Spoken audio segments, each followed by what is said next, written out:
126টা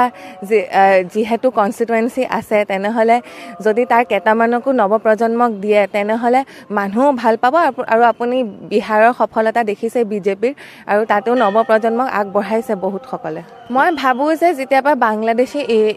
ইমিগ্ৰেশ্যনটো অসমত বাঢ়িছে আমাৰ ক্ৰাইম ৰেটটো বহুত ওপৰত গৈছে ক্ৰাইম ৰেটৰ যোনটো ষ্টেটিষ্টিক্স হয় তেওঁলোকে বহুত বেছি কৰে বুলি আছে আৰু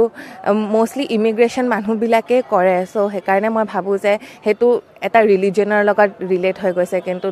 সেইটো তেওঁলোকৰ ডেফিনেশ্যন বুলি মই নাভাবোঁ 26 এতিয়ালৈ একো আশা কৰা নাই আৰু একো সিদ্ধান্ত লোৱা নাই বাকী দলে যি ভাবে দলে নিশ্চয় শুদ্ধ সিদ্ধান্তই ল'ব বিধায়ক হোৱা বা সাংসদ হোৱা আশা ৰাজনীতিত চব মানুহৰে থাকে কাৰণ কি যদি আপুনি এটা পোষ্টত থাকে তেনেহ'লে আপুনি মই ভাবোঁ যে বেছি অৰিহণা কৰিব পাৰে সমাজৰ কাৰণে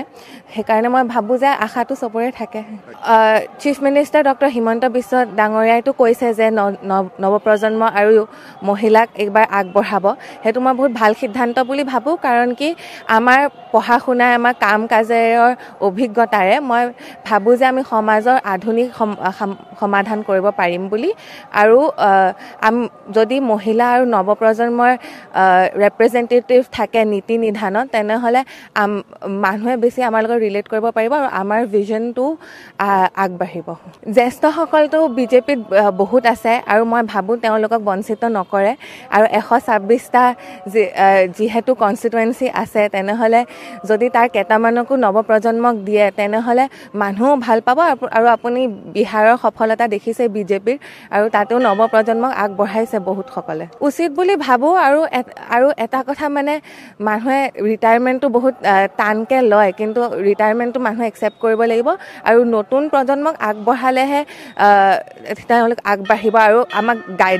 গাইডো কৰিব লাগিব জ্যেষ্ঠসকলে আমাক আগবঢ়াই দিলে আমাক উৎসাহ দিলে তেনেহ'লেহে আমি আগবাঢ়ি যাম নহ'লে আমি কেতিয়াও আগবাঢ়িবই নোৱাৰিম ৰাজনীতিৰ নিচিনা এটা প্ৰফেশ্যনত মই ভাবোঁ যে যেতিয়াবা বাংলাদেশী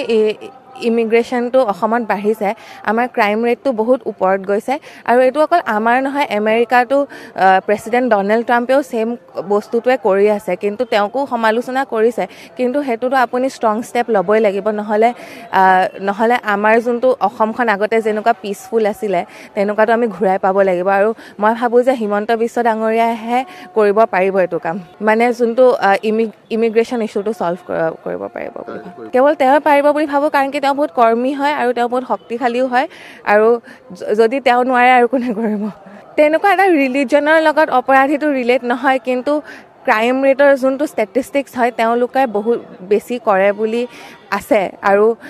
মষ্টলি ইমিগ্ৰেশ্যন মানুহবিলাকেই কৰে চ' সেইকাৰণে মই ভাবোঁ যে সেইটো এটা ৰিলিজনৰ লগত ৰিলেট হৈ গৈছে কিন্তু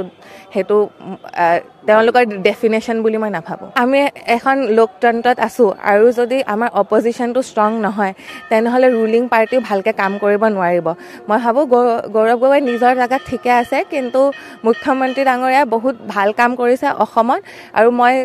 4-5 বছৰৰ পৰা বিদেশতে আছিলোঁ যেতিয়া মই অসমলৈ